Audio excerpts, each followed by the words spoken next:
Farming is the backbone of every society worldwide.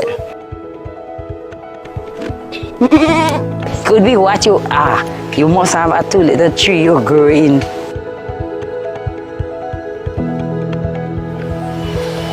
Thank God for farming. It's a good thing.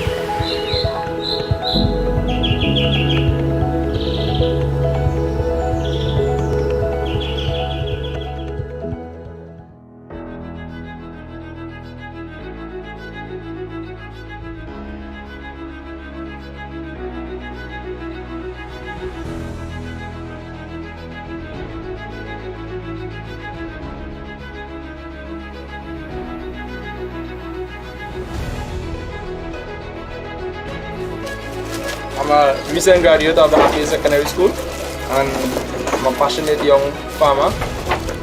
I am very passionate about oats.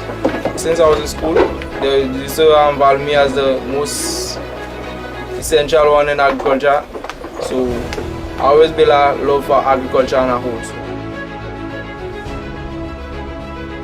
Most times I just get up like 5 o'clock in the morning, come down, organize, if I have feed them, change the water, clean the pen, and basically just do morning chores like wash wheels, whatever I have to do, and get ready for school and try to be on time. But sometimes back then now I used to reach school late. Yeah, true. Sometimes first I was so passionate about good, sometimes I come down here and I forget I have to go to school. I have like 6 cows, 2 goats, and the land has a pig farm on it, which is owned by family and I help maintain. Sometimes we have about 300 pigs at one time. I'm an organic farmer and I use them for manure, stuff like that. So it's beautiful to see the cycle, we feed them, they feed us, through the soil, and healthy soil, healthy crops. Well, I grew up in a community where farming is a main bread owner of the villagers. Mom had a backyard garden. I remember growing up and watching people say, Ted, once we grow our stuff, all we need is to buy meat. As a PRG, what I'm saying, eat what you grow. I started farming when I was a kid. I used to be on the farm with my mom, planting stuff, so I actually grew up in farming. And I find a lot of love in caring animals and growing plants. Mom, which is my mother, she know that I like to plant, because any little thing I get, I will stick it in the ground. So she gave me a little portion of ground around the house, and she said, Franklin, you plant your thing in them. And I plant cabbage and melon. I make a big melon and I leave it to well fit. My brothers and them wanted to pick it early, but I said no, leave it. I'm ready to pick it, it's mine. And when I pick it and I cut it, when I raised the knife and the bar packs, and inside it was real pretty. So I said, okay, I'm giving all the people and them a wrong piece. Let us see what I grow. And I did that. I cut it up and I bring it for them and they said, you got this, man? It's sweet and it's nice. And I say, okay, when I get big, I want to be a farmer. And so say, so done. Farming is something which I enjoy. Farming, well, from a child growing up, is like that we are accustomed doing. Since my parents' home, we had land, we had cows and sheep, and we was like girls more than boys, and we just keep walking. So we as girls used to walk just like boys. And from there I started and I never give up on farming. Is that we're doing for like we livelihood, farming. Every Friday I used to go in St. George's Market and sell, and right now we take it in a different way that I don't go in out there and look to sell on the street. I sell wholesale, I sell for other vendors what going and sell again, So sometimes from the land here I just gather the things and they come pick it up and You know, I make it kind of easier because the time I had to spend to go out on the street and sell, I could use it in the land, you know. I mine goat alone because I don't have no big set of land to do no big set of farming. So I mine couple goat and I do landscaping. I come in Montmorris, live in there, mining my goat. When I live in Montmorris, I didn't know how things would be, so I sell out some, keep two, come down there and then settle down. And just build back up the flat to reach about 97.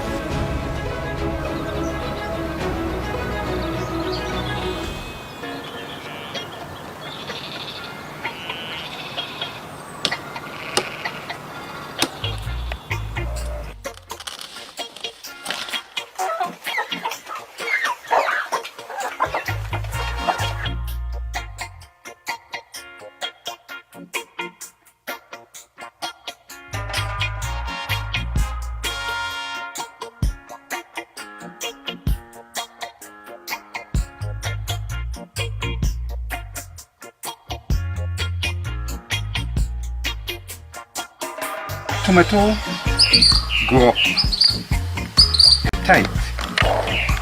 Then after a couple of days to a week, it seems to wear tight, it move again. Some people give it 2 tight and they're satisfied with that. Some people give it 1 tight and they're satisfied with that. But being as tomato always is to grow. When it grow a height and you're in tight, it juke. And anytime it juke, because it was born to stay up, you ain't get the production that you should get if it stay up. So I learned to tie my tomato right up until he want any more time. And I'll get everything from a tomato tree. I really take what I want from it.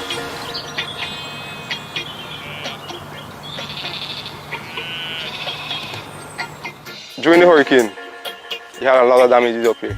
Cocoa, nutmeg, soursop, where I had a field of planting, almost 400 planting, everything flat. But when there's life, there is hope, so I continue going again. Farming is something you got to have faith. You have to hold on to your faith because you don't just go and put it in the earth and you get what you want. Could be what you are. You must have a 2 little tree you're growing just to keep you. Over the years, I've seen how people have gotten more serious about their wellness and, you know, how they eat and what they eat, you know. So I really do feel that, you know, there are many people on the island that take their health serious and, you know, either they grow in their own food or their source. So seeing that really gives me hope that, you know, there is a space for real food again. But we gotta start somewhere, and I mean, again, if you want to celebrate something, let's celebrate a start. A lot of people want to do farming, but when they check on the marketing, it's hard. We grow products. Sometimes you have to think about where you're getting your product sell. Sometimes at the time you plant it, it's a lot on the market. So if you get a foreign market for the product, more people will be interested in growing, because if I plant 2,000 tomatoes and then I get market for everything, that will encourage me to plant double that amount. Farming is the backbone of every society worldwide, and because of a broader society agenda and perspective, they have trained us to see farming as what some might call the dirt work of society. But it's also insane when you think about it, because without farming there is no society. So how do you not respect and love the people that are growing your food? Well, one of the purposes of my farm, basically I'd set it up as a kind of model farm. So once you do a walkthrough, you know, you realize I try to highlight all the different aspects of aquaponics under one roof, one greenhouse. People usually look at a farm, as I said before, with water boots, dirty clothes from the garden every day. But financially speaking, there are plenty of farmers that are doing very, very well. I mean, a farmer role is a critical role with regards to sustainability of our country. For me, I think more youths my age and a little younger than me should get more involved in agriculture. Parents should try and get the children involved, get a little goat, get, you know, even if it's a sheep or a rabbit, build a little coop, and explain to them this is not really slavery work, is to give you responsibility, if you understand. Let me do something to uplift yourself. Set up some factories, set up some things. Help a farmer who really need a help. Now, I achieve a little house, I don't really boast into say all that thing. I don't have no big set of money. But I could have shown my children a better way of living. And that is what everybody's supposed to be looking at. Okay, a struggle day, but let me see if I could end my struggle doing something better for my children and for my grandchildren to come. The Creator can come out and say, all right, I could give that to help. But it will be a strength. Help. You know, decide and so long say I remind you. Farming has given me this house. Thank God for farming. It's a good thing.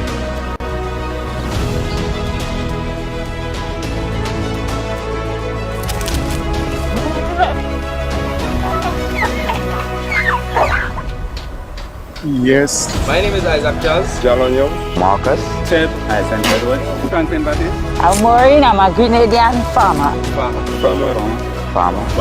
Farmer. Yes, thank you very much there, Ministry of Agriculture. You're doing a fantastic job for that production. I want to thank you sincerely, highlighting the farmers and the work that they are doing to feed our people. They are very integral in the development of our nation. And farming is no longer a dirty trade or work.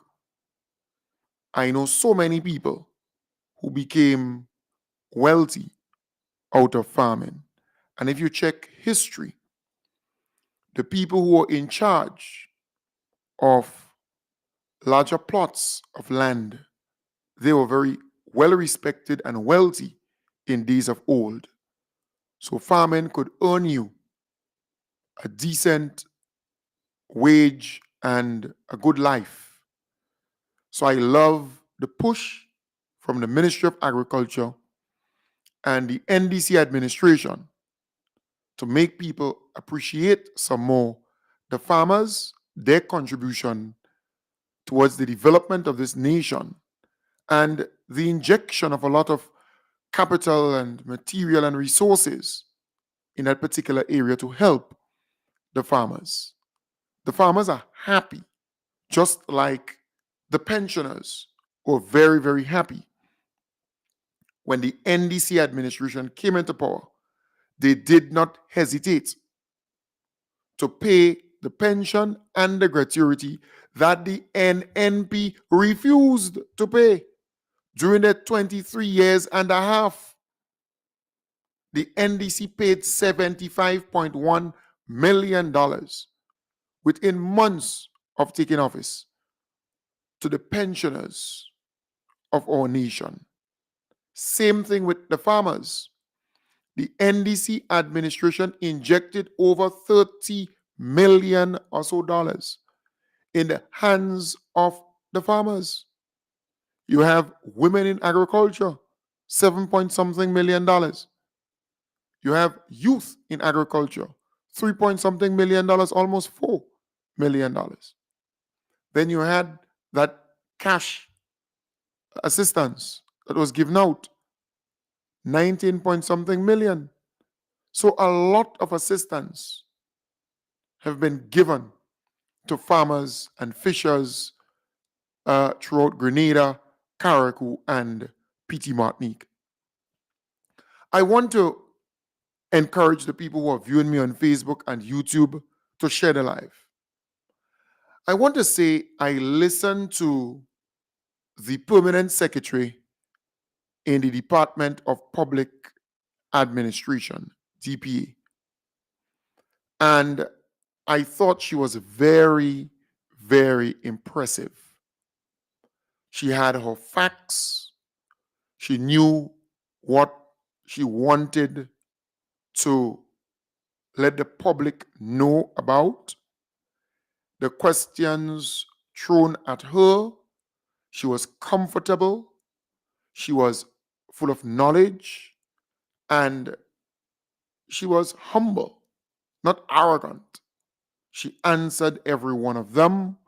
She listened attentively to the callers on the GBN to the point this morning, and I want to commend her.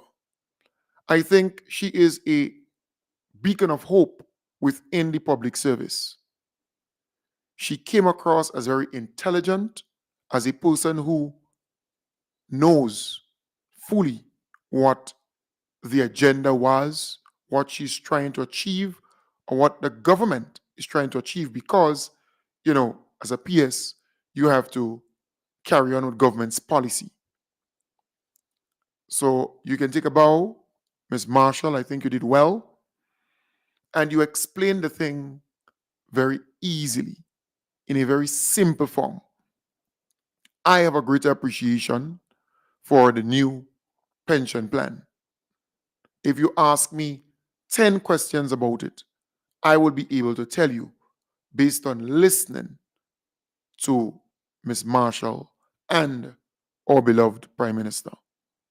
So I think more people are knowledgeable of the new pension plan. But here it is. You know what was strange? A union man called.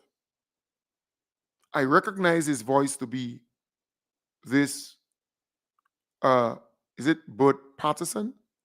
But this guy, right, with Tau, G Tau, I think that was his voice. And the guy spoke and he asked or made certain statements and asked a question or so.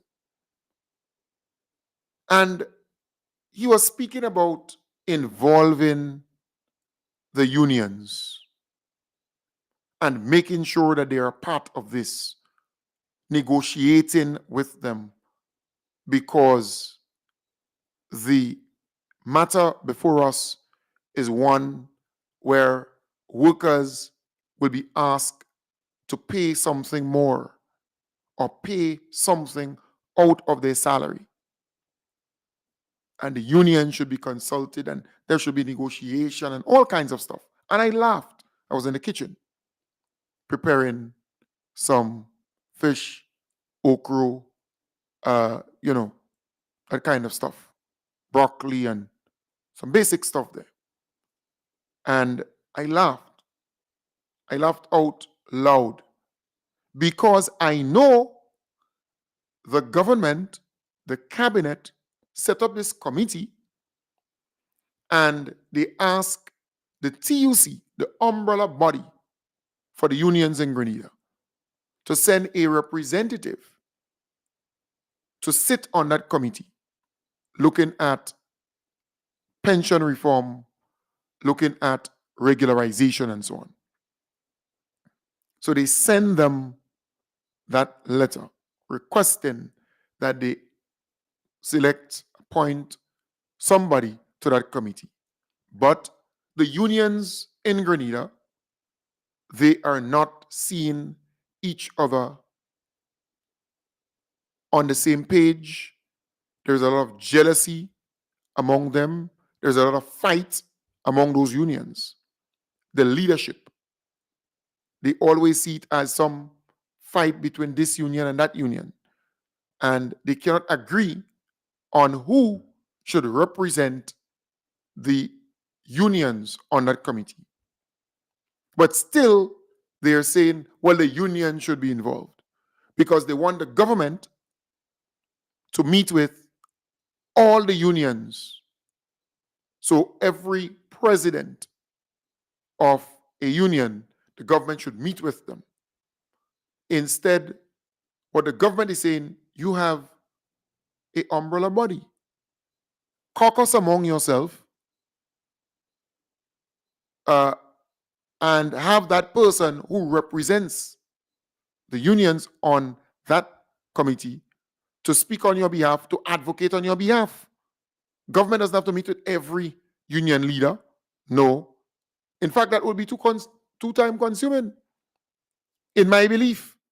So to say that the government needs to engage the unions, I think the unions, they have abdicated, given up that seat at the table. They never saw pension reform as important. And some of them have some very stupid belief. And the way they think about this new pension, it is really off. Because as it stands now, the workers who are on contract, if they retire next week, next month, they are going home without a pension. Even if they worked for 15 years and now they're 60, they're going home without a pension. Right back into poverty. And that's a fact. This government decided they would do something about it.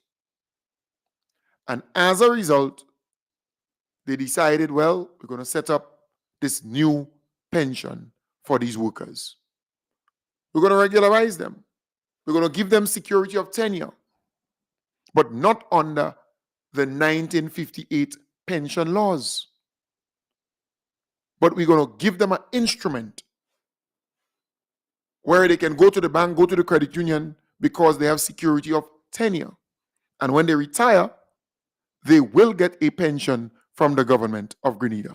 But they would contribute 3%, and the government will contribute 3%. Of course, if you're a trainee, you will not be required to contribute or be a part of this pension plan because you're a trainee, you're training. But once you are employed with government, then you'll be a part of that. And then the statutory bodies, they too will be a part of this new pension plan, because a lot of workplaces do not have a pension plan in place. So it's already a good idea. And I am saying to you, there is no constitutional safeguard for the worker or workers who are on contract within the public service. They are not permanent workers. They were never appointed and confirmed in any position. So they're not permanent. So nothing is there to shield them or protect them. They're on a contract or some letter. Some of them don't even have an instrument. You ask them, but who hired you? How you got hired? How you end up in the system? They would say, well, some minister sent me there and I end up working, right? So I am saying again, if the unions really love workers, they would applaud this move by government to give these workers a pension, even if the worker has to contribute 3% and the government will contribute 3%. The government is also contributing for the people who were in the system 15 years, 10 years, 18 years working on contract. They're going to pay the contribution for all the years. For all the years, I think back service benefits, they call it, some kind of name, where they would pay, the government will pay that pension, that percentage for all the years, so it would appear as though 15 years ago they entered into that pension plan. That is exactly what the government will do for these workers, trying to help them. The government is not doing anything wrong or illegal. No. In fact, the government could decide, I'm leaving you just like that. I'm not touching that. I'm leaving it just so. So when you retire, you're going straight into poverty. But this government is caring and decided we are going to do something about it. So the unions should come on board and support this. When something is good, it's good. Not everything you have to criticize and condemn and always be at loggerheads or war with. That shouldn't be the case. This is good. And any ordinary person you speak to, they would tell you this is good. There are people who pay into NIS, and when they retire, they are happy to get a pension from NIS. They pay into NIS, and the employer pay into NIS. They're happy with that. That's those who are working for a fairly high salary. But those who are working for a fairly low salary, they don't get much from NIS. So if the government is trying to put something in place so that they can get something from government, from this new pension plan, and they can get what they contribute, right? And get that every month until they die. Come on, holding like that. You go and speak to the workers on contract or on some letter, and they will tell you that they're looking forward to that particular new pension plan. So when the unions speak and talk and say X and say Y, ask yourself this: what has the union been doing for these contract workers? If anybody out there could answer that, what has the union been doing for the contract workers of Grenada within the public service? Because do you know that they have been collecting dues, fees from these contract workers? And for the very first time, they were able to get tangible benefits for the workers who are under the NDC administration, because the NDC administration decided to give the contract workers the same 13% increase in their salaries. The same 13%. It has never happened before under the NNP administration. Only under this NDC administration. So I'm asking the unions, you have been collecting the dues from these workers, but for the very first time, they realize an actual benefit. And because this government is in power, if it was the NNP, there is no way that they would get the increase like the established workers or permanent workers. So there is a lot to be grateful for. You see, ungratefulness is worse than OBA. Look at the amount of things that the NDC administration did for the working man and working woman in this country. The amount of things they've done for workers in Grenada, Carriacou, and PT Martinique. The NNP never did half of that for the working people because they never saw the working man and woman as their constituents, as their supporters or voters. They never saw them like that. They saw them as anti-NNP and anti-Keaton son. So I am saying, Miss Marshall or Mrs. Marshall, the PS, she did a fantastic job on GBN this morning. She's a good communicator. She must be out there some more.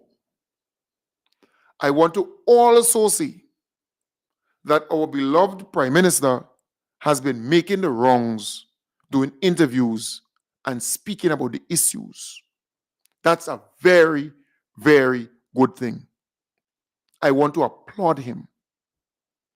You're doing a fantastic job. You're a good communicator, good orator. When you speak, people have to listen. And you come across in a very simple form. Humble, intelligent, smart outlook. You have the knowledge, you have the data, you have the information before you. And that is what people want. You're good at that. And I want to applaud you for that. I want to commend you for that. And keep doing what you're doing. There are other ministers who are stepping up to the plate. I saw the Honorable Tevin Andrews tonight, and he did a wonderful job. The Honorable Andy Williams is always out there. We want to see that continue. More and more ministers out there articulating, speaking about the things that they have done and that they continue to do, the plans and programs and things like that. Because I can tell you, I have been documenting the many things that the NDC administration accomplished in the last 2 years and a half. It's a lot for an administration that just come. They fresh, they new, but they have the people at heart.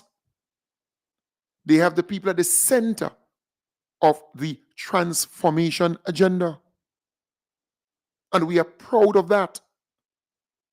So we want to encourage the team to continue to do what you're doing.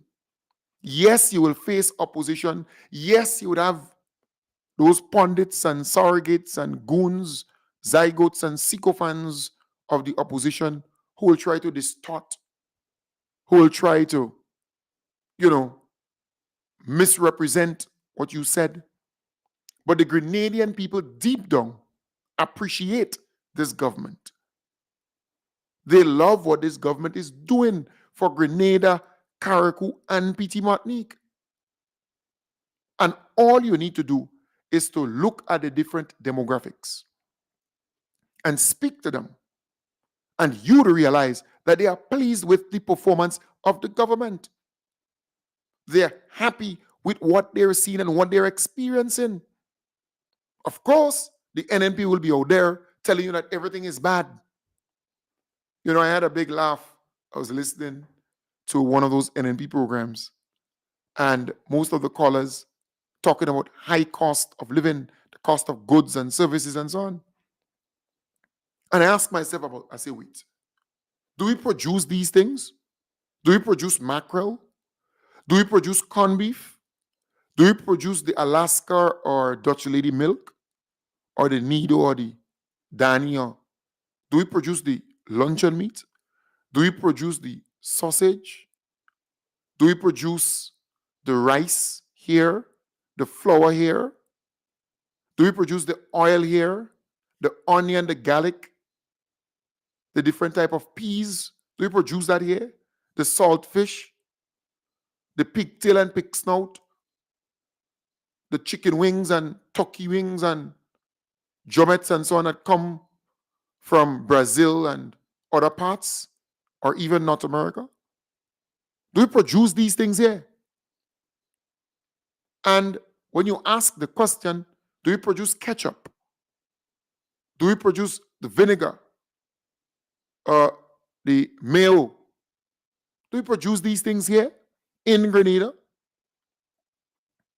All the stuff that you buy from the supermarket, or plenty of the stuff that you buy in the supermarket, do we produce it here in Grenada? And that's the question, The yogurt, the grapes, the apple. Do we produce those things here? Even the carrots, they come from outside, a lot of it. The broccoli, that majority of that come from outside. And the cauliflower and all those things, the different type of salad pepper, even the cabbages come from outside. They're heavy and they're large, and so you have to pay for them because you're paying for wheat. The beets, and we can go on and on. Do we really produce the butter? Right? The cheese, even the eggs, in some cases, come from outside. We have a lot of poultry farmers. They're doing their thing, but anytime it's scarce, it's outside. Outside it's coming from. So to say that cost of living is high, but it's high all about, there are certain factors that would cause it to be high. The war between Russia and Ukraine. Ukraine produce a lot of wheat and other stuff and sell it all around the world. Russia They produce quite a number of things too. Then you have war in the Middle East. To transport the goods, that's another hurdle, another challenge. Then the cost of freight, because there is so much industrial issues on ports around the world. That's forever going up. So there are a lot of external factors. I am saying the NNPs out there giving people the impression that the government could really do something about it. Many of those items are zero rated when it comes to tax. A lot of those items, the government don't get anything much from it. So to give the impression that the government could do something, well, nearly all the islands have a similar problem. If we can produce more, so for example, the Irish potato, if we can produce more sweet potatoes, the same chips, fried chips, you can get the sweet potato chips instead of the Irish potato. And the sweet potato chips taste way better than the Irish potato. You can get plantain chips if we have enough plantain here. Or banana chips if we have, you see the point? Breadfruit. You go to certain social events. Let's say Malmont, for example, they have a cricket competition there. Woburn, they have a football competition there. And other places. And you would see some of the vendors selling the breadfruit chips or breadfruit fried breadfruit, which is great. But I'm saying they give you the impression, the NNP, giving some people the impression that cost of living is only high in Grenada. Because the majority of the NNP supporters, they have not traveled anywhere. You ask some of the NNP supporters, they never even been to Carriacou, much less PT Martinique. They never traveled anywhere. They don't know how another island is looking or another country. Because there's a difference, huh? A country is separated by borders. An island is surrounded by water. So they don't know. They never left. Some of them, they never even left one parish to go to the other. But they're quick to talk about cost of living. And you ask them, but what in the whole basket of goods Grenada produce? What? Because government is injecting a lot of millions and millions in agriculture. So we expect the cost of local produce to go down. And government should attach that to all the money that they're giving these farmers. Because some of those farmers, I tell you, some of the stuff really too expensive. Right? So those things must be attached to it. We're giving you all this money and money and money, but you can't come and sell 2 little tomatoes for $5 or $10. Well, now they're selling for $10. Or a dasheen, by the time you cut it, you have a problem, for $10. Because these days, everything is $5 and $10. 2 little cucumbers, $5. A little pack of okra, $5. There is no $4.50 or $3, nothing like that. Right? Unless you go in the supermarket. Fig, they weigh in it. Blogger, don't even talk about blogger and planting. Right? And I am saying the local stuff, government needs to try and intervene. They need to say to that vendor, you're selling that cabbage for too much. You're selling that Christophine for too much.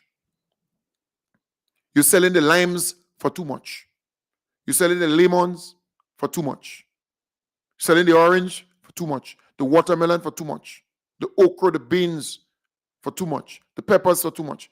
They need to be able to say those things. I'm telling you. You have some people, they happen to find a breadfruit tree in their backyard They didn't have to manure it, prune it, fertilize it, nothing like that. And in some instances, they came and they met it there. But they want to sell it for $5 a one. Everything in Grenada now is $5. Right? Some of them, they want to sell a coconut, dried coconut, for $5. You're talking about a coconut that used to be $2 and $2.50 and so on.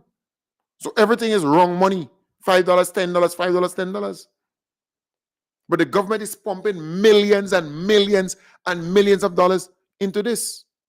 So your farmers who are getting chicks, right, for free, fertilizer, feed, plants, concessionary rates, and in some instances free. Then they get in cash, left, right, and center. But you telling me when you produce your stuff, you're selling it for the same price or more. How could that be fair? And it's taxpayers' money going towards helping you. And you're coming back and sell it for taxpayers for a pound and a crown? No, it has to be regulated. And there must be certain conditions attached to these things, because if some of these farmers and vendors who benefit from government assistance and so on, if their prices start going down, if their prices, instead of selling it for $5, but you sell it for $4, instead of selling it for $12 a tray, you sell it for 10 or 9. In other words, that would cause the other vendors to go down with their prices too, because people are going to buy out what you have and they will be left with theirs. So there must be certain conditions attached to all this freebies, all this assistance, left, right, and center. But cost of living is a problem across the world. It is not just in Grenada. And don't believe that the government could do anything major about it. The NNP was in power. Things were expensive then, and things are expensive now. Things are expensive now, and things were expensive then. But again, it's all about the politics. It's all about trying to get into power. So they will do anything to get into power. And they want to match for the high cost of living. That was the same trick Keith Mitchell tried between 2008 to 2013. And he was able to fool a lot of people. When NNP came into power, did you see any adjustment, or did price of goods gone down? No.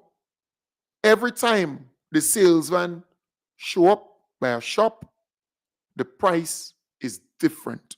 The price goes up, not down.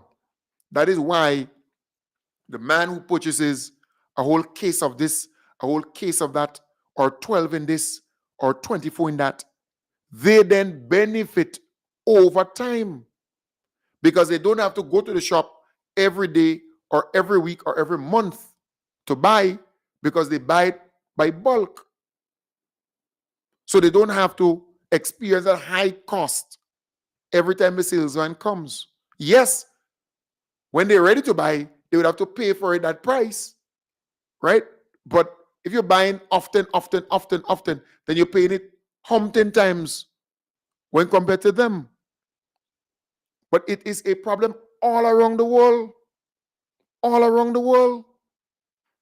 So to give the impression that cost of living is something affecting only Grenada, it's a big joke. I remember when the price of gas, a barrel of gas, went as low as, what was it, under $10 a barrel or under $20 a barrel, somewhere down there, right? And instead of the NNP administration passing that on to the consumers, Grenlec passed it on, because the price of electricity, the cost was lower. The government did not pass it on. No, they left it just like that. Just like that. And it affected the price of goods across the board. But the NNP believes that they could be in power, do any old thing, and get away with it, and people would not even follow up or even ask a question. But for the NDC, they want to hold them to a certain standard. I am saying Tell me one country in the world right now without the problem of high cost of living. And yes, you want to match, you want to protest for the high cost of living, but are you putting concrete proposal or suggestions on the table to bring it down? What do you recommend the government do to bring down the high cost of living? Because nearly all these things are produced outside of Grenada. And once they hit the port with a price already. And many of these things are zero rated. Government don't collect any VAT, no tax, no nothing from them. A lot of these things.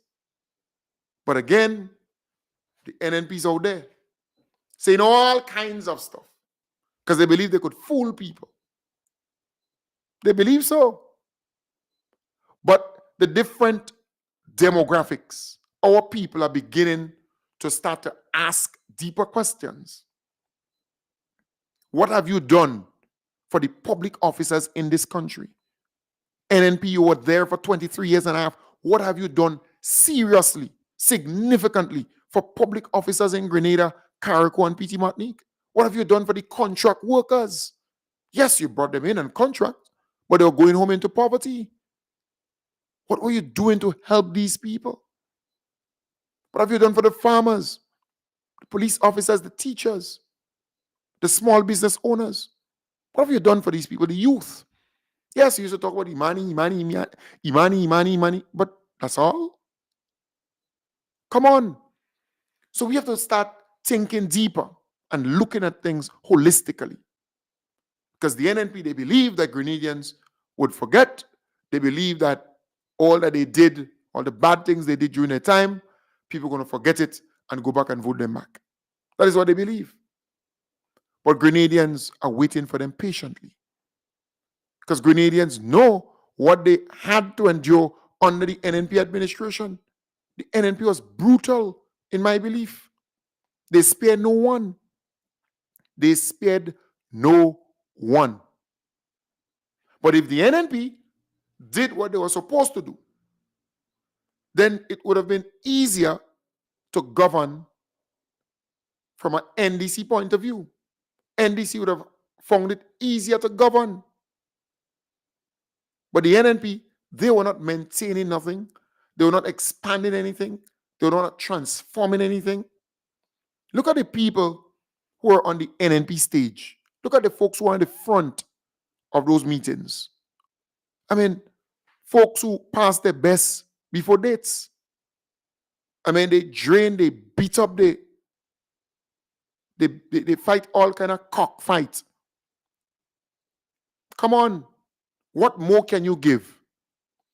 For example, Keith Mitchell been there, what? 40 years? 40 years. You could imagine that? But still, he wants to remain, and still he believes that 23 years as Prime Minister, 23 and a half, he can take 5 years and do more than he said he accomplished in 23 years and a half. I mean, these things are just a big joke, a big laugh. But I'm glad that Grenadians are seeing through it, and Grenadians are asking the tougher questions. We have more flights to and from Grenada. And we must commend the GTA, the Grenada Tourism Authority. I think you're doing a fantastic job. The CEO, Petra Roach, and the others. And also He the chairman, announces a new intra-Caribbean flight service Ronald, by Sunrise Airways, Ronald Dolan. creating what it refers to as unprecedented north-to-south access across the Caribbean. The route links Antigua, St. Lucia, Dominica, and Grenada, making it possible for travelers to reach Grenada from Antigua in under 3 hours and St. Lucia in 45 minutes. Flights will operate on Wednesdays, Saturdays, and Sundays. Sunrise Airways offers a direct non-stop flight to Grenada out of Castries Airport, giving a shorter transfer time to the capital and main resort areas. The GTA says this convenience allows travelers to experience the islands with ease. The GTA CEO Petra Roach refers to this new development as, and I quote, a major milestone in our goal to foster more regional tourism, unquote. This new route with Sunrise Airways offers us the ability to really push and bolster travel within the region. Ultimately, if we look at visitation into Grenada, the Caribbean represents our third largest market. And now, with this ease of connectivity between the Northern Caribbean and us, it really is an opportunity. You know, you can leave Antigua and get to Grenada in under 3 hours. And the other thing that's really quite positive with the route is that the flight out of St. Lucia is actually out of Castries, which means that it's a much shorter transfer time if you want to go into the capital. So ultimately, strengthened economic and tourism linkages amongst all the Caribbean islands. And we're quite excited to be a part of this new development. Yeah, that's a very, very good move because you speak to travelers, they have it very difficult from Antigua all the way down. So now you can come or you can go to Antigua, you can go to Dominica, you can go to St. Lucia, and they can come to Grenada, they can leave Grenada. I mean, that's really, really great. We already have Inter-Caribbean from Grenada, Barbados, Grenada, and some of the other islands, right? We have SVGA, Grenada, St. Vincent, Grenada, Carriacou, St. Vincent. We have Liat, they're back up and running. So we have quite a number of Caribbean airlines, they do a bit too. It's good news. Good news if you ask me. Folks could live here and go to Dominica for a holiday, a weekend. They can leave here and go to Antigua for a weekend, right? And once you have more flights, then the cost of regional travel will go down. So let's see how it goes. Let's see how it goes, but it augurs well for the tourism market here in Grenada. Police force headquarters and other departments will soon be housed at its new location, the former Cable and Wireless Building on the Carnage. The government of Grenada made a significant investment in purchasing and retrofitting the building to accommodate the law enforcement officials. Details in this report by Sherry and Noel. Work on the Cable and Wireless Building on the Carnage, purchased by the government of Grenada for the relocation of the RGPF headquarters and other divisions, is nearing completion. The refurbishing and retrofitting work were contracted out to Ricky Edwards and Dwight John of D&N Detailed Finishing. The building was purchased to facilitate the move by the RGPF from its Fort George headquarters so that work can be done there under the Tourism Competitive Enhancement Project. On Tuesday, the GIS visited the project site at the former Cable and Wireless Building and spoke with one of the contractors, Dwight John, who stated that he is now down to the final stages of his contractual agreement. Mr. John's contract entailed the retrofitting of the lower floors of the building and a section of the upper floor, including the roof. We're basically 90% completed, or maybe I'll say 95% completed. It's just minor touch-up works and stuff, but basically 95% completed on my side of what I have to do. And what is it you had to do? Well, I had to basically refurbish the entire interior of the building, first starting with dealing with the roof, and then from the roof we went on to do the sheetrock and do the drop ceiling and a few other things, and then everything else fell into place after in terms of construction and the minor painting and stuff like that. The initial handover date was June of 2024. However, the unavailability of material created a challenge for him to meet the deadline.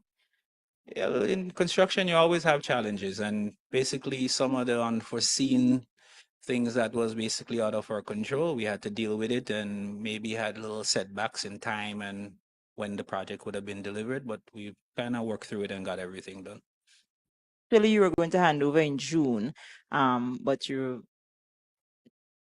basically around 4 months past date. What would have contributed to that? Well, a lot of things out of our control in terms of material locating materials, sourcing materials from the various hardwares based on the quantity we needed. We couldn't get everything from the same places, so we were just a little setback. And then Hurricane Beryl came, so that just added to the extension of the time and when we could have really got certain materials to complete the work. So that was some of the reasons. As you mentioned, you are one of 2 contractors here on this particular project. When will you hand over your side of things? I'm looking to hand over everything by weekend, Friday the 1st, actually. What are the minor little things you left to do? Minor little things for me is just touch up paint works, installing a few doors and door handles and stuff like that. Just few minor things, nothing much. Nathaniel John, supervisor on the project, spoke to work entailed in the construction of the new roof, which had to be completely replaced due to termite infestation. This particular side was the most challenging part because we had to fabricate metal plates to bolt the truss and them together for the distance that we was working with. And it took a while. The fabrication of the plates took a lot. There's a lot of bolts and shredder rods that had to cut and put in. They also had to incorporate the truss in them with drains that it was already existing on the roof. So we had to do all of that. It was tedious, but we succeeded. So when you say you had to fabricate the plates, what are the reasons for using the fabricated plates? The plates was because of the distance. You have over almost 40 feet in distance. The truss wouldn't be able to sustain the weight without the plates.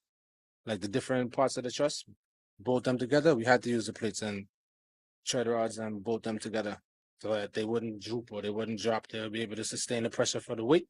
So it basically holding itself up. And is that part of the plan to ensure that the roofing is hurricane resistant? Part of making sure we're hurricane resistant and strong. There were also some challenges with the painting of the exterior walls as a result of fungus being discovered, and as such, Dwight John says thorough cleaning of the walls had to take place first, hence the slight delays in